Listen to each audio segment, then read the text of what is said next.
Halo semuanya, pada kesempatan kali ini kita akan membahas mengenai sistem peredaran darah manusia. Penasaran gak sih gimana darah dalam tubuh kita dapat mengalir? Maka dari itu, simak video ini dengan seksama ya.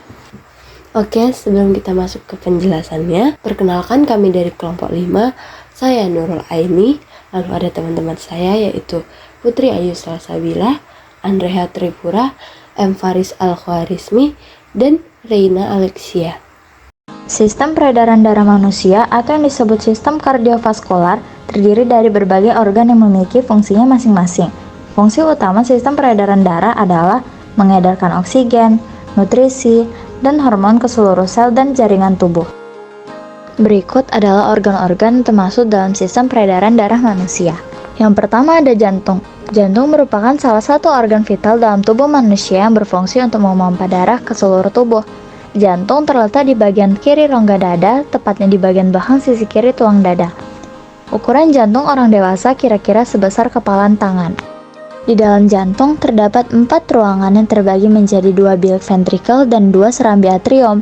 Serambi dan bilik kiri jantung berisi darah bersih yang kaya oksigen, sedangkan bilik dan serambi kanan berisi darah kotor. Nah, selanjutnya terdapat pembuluh darah. Pembuluh darah adalah bagian dari sistem peredaran darah yang berfungsi untuk mengedarkan darah dari jantung ke berbagai organ dan jaringan tubuh maupun sebaliknya.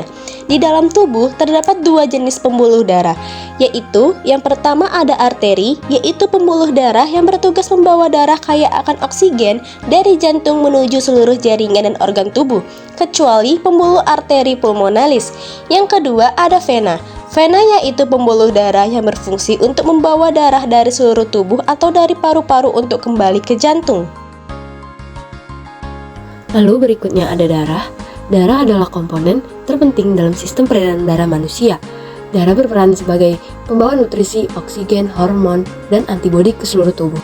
Tak hanya itu, darah juga mengangkut zat beracun dan sisa metabolisme, seperti karbon dioksida, untuk dikeluarkan dari tubuh. Siklus peredaran darah adalah proses penting dalam sistem peredaran darah manusia yang memastikan aliran darah yang konsisten ke seluruh tubuh untuk mendukung fungsi organ dan jaringan. Berikut adalah penjelasan mengenai siklus peredaran darah. 1. Peredaran darah kecil atau sirkulasi pulmonal. Darah kotor atau darah yang kaya akan karbon dioksida dan rendah oksigen mengalir dari seluruh tubuh ke jantung melalui 2 vena besar, yaitu vena cava superior dan vena cava inferior. Lalu darah masuk ke atrium kanan jantung, yang kemudian setelah atrium kanan berkontraksi, darah mengalir ke ventrikel kanan melalui katup trikuspid. Ventrikel kanan berkontraksi dan darah dipompa ke arteri pulmonalis menuju paru-paru.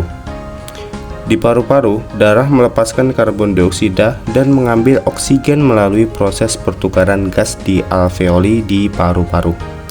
Kemudian, darah yang kini kaya akan oksigen mengalir kembali ke jantung melalui vena pulmonalis ke atrium kiri. Yang kedua adalah peredaran darah besar, yaitu sirkulasi sistematik. Darah yang kaya oksigen dari paru-paru masuk ke atrium kiri. Setelah atrium kiri berkontraksi, darah mengalir ke ventrikel kiri melalui katup mitral, yang kemudian ventrikel kiri berkontraksi dan darah dipompa melalui aorta ke seluruh tubuh. Dari aorta, darah mengalir melalui arteri dan arteriol ke berbagai organ dan jaringan tubuh, menyediakan oksigen dan nutrisi. Setelah memberikan oksigen dan mengambil karbon dioksida serta limbah metabolik, darah mengalir kembali ke jantung melalui vena-vena besar menuju atrium kanan, dan siklus ini dimulai kembali. Siklus peredaran darah ini terus berulang untuk memastikan bahwa setiap sel dalam tubuh mendapatkan pasokan darah yang diperlukan untuk fungsi normal dan penghapusan produk limbah.